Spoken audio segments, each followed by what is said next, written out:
Hello there, clients, friends, and guests. Welcome back to Near Apogee Consulting. I am Jo Beckwith, a client advocate here.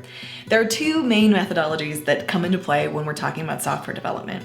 You may have heard the term Agile development versus Waterfall. I'll give you a quick overview of what these things are, but really what I wanted to talk about today are 3 tips to make your first Agile project successful. Oftentimes we're working with clients who have no background in Agile projects. It's a new way of working an idea or a project for someone, and there are a few things that are really important to know as you head into your first Agile project. Agile and Waterfall are basically 2 different approaches to getting something done. Waterfall used to be what everyone did, and it's basically documenting everything, looking at every possible feature, everything you might need up front, handing that over to a developer, and then you get what you get whenever that project is done. That is definitely one way to do it, but there are some risks involved. Like for instance, by the time a project is completed, depending on the size, some of those choices may already be outdated. Agile allows you to take a little bit of a different approach, much more hands-on.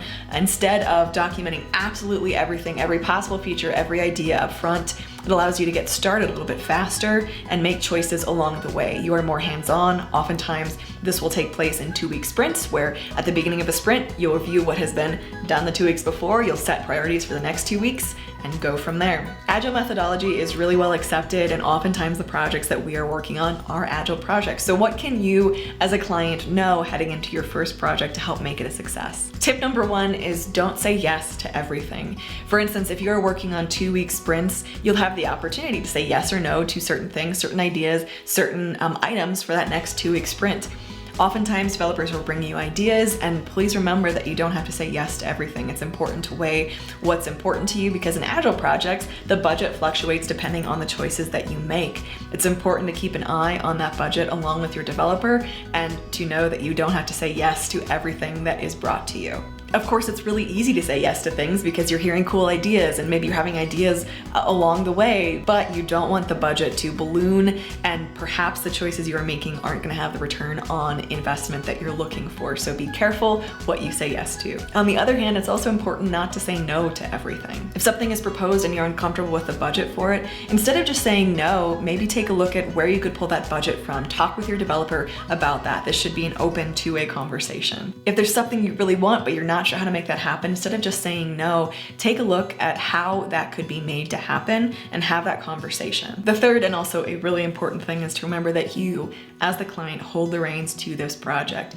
You get to say yes, you get to say no, but if you have a good development partner, they will help usher you along this process. Your developer is going to support the direction that you want to go in. They may be bringing you suggestions and ideas, but understand that at the end of the day, this is your project. You are in control and you hold the reins. Agile projects can be really exciting because instead of waiting 6 months to 2 years until you see any kind of results, you're seeing the results as you go along. You're able to hold pieces of your project, which can be thrilling. But as you enter into Agile, it's important to know a little bit about the methodology. It's important to have open, honest conversations with your developer. Know what you can say yes to, know what you can say no to, know that either are okay, and understand that this is a 2-way conversation. If you want to have a successful project, those are 3 very basic tips that we recommend. If you'd like to have a deeper conversation about building Agile and what that could look like for you, we'd love to have that for you. Feel free to reach out. My contact information is listed down below. Thank you so much for spending a few minutes out of your day chatting with us here today. I really appreciate your time. I look forward to seeing you in the next video, and until then, stay well.